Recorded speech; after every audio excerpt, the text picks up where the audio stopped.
নিরাপদ আশ্রয় ও কর্মসংস্থানের আশায় প্রতি বছর বিশ্বের বিভিন্ন দেশে অভিবাসী হন লাখ লাখ মানুষ। বিশ্বব্যাপী রাজনৈতিক ও অর্থনৈতিক অস্থিরতা, সন্ত্রাস ও যুদ্ধ বিগ্রহের কারণে হুমকির মুখে পড়েছে নিরাপদ অভিবাসন।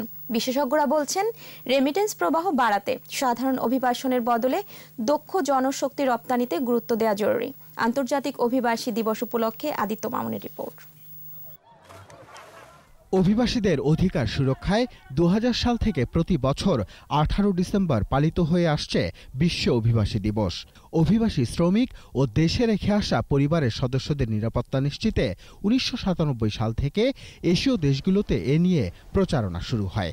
বর্তমানে তা অভিবাসী, আশ্রয়প্রার্থী আর শরণার্থীদের নিরাপত্তা আর সুরক্ষার জন্য পালন করা হয় এই দিবস। আর্থিক সচ্ছলতার সন্ধানে কিংবা রাজনৈতিক টানাপোড়েনে বিশ্বব্যাপী বাড়ছে অভিবাসীর সংখ্যা। দাঙ্গা কিংবা জোরপূর্বক বিতাড়নেও বাস্তুচ্যুত মানুষের সংখ্যা বাড়ছেই। বাংলাদেশ আশ্রয় দিয়েছে ১০ লাখেরও বেশি বাস্তুচ্যুত রোহিঙ্গাকে। চলতি বছর বাংলাদেশে অভিবাসী বেড়েছে আগের বছরের তুলনায় ৪০%-এরও বেশি। সন্ত্রাসী কর্মকাণ্ড, ইউরোপ আমেরিকার নীতির পরিবর্তন আর মধ্যপ্রাচ্যের যুদ্ধ পরিস্থিতিতে নাজুক নিরাপদ অভিবাসন। তাই সুষ্ঠু নীতির বাস্তবায়ন চান বিশেষজ্ঞরা। নিপীড়নের ব্যাপারগুলো ঘটে তখন দেখা যায় যে তাদেরকে সেখান থেকে চলে যেতে হচ্ছে। বাংলাদেশে রোহিঙ্গাদেরকে আসতে হয়েছে। আবার আমরা দেখছি যে সিরিয়ান শরণার্থী তারা ইউরোপ সহ বিভিন্ন জায়গায় তারা আশ্রয় খুঁজছেন। শুধু অভিবাসী নয়, শরণার্থীদেরকেও আমরা বিবেচনায় আনতে পারি বা আনতে হবে। দেশের সুনাম রক্ষার্থে পেশাদারিত্ব ধরে রেখে কর্মী প্রেরণ ও শ্রমিকদের জন্য বিশেষ সেল গঠনের উপর জোর দেন এই অভিবাসন বিশেষজ্ঞ।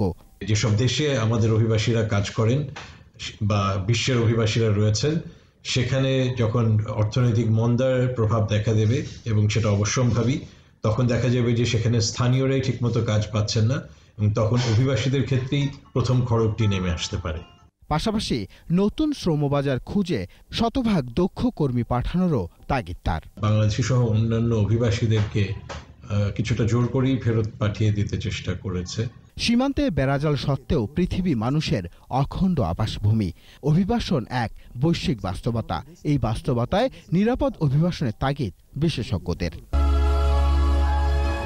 আদিত্য মামুন, ২১শে টেলিভিশন, ঢাকা।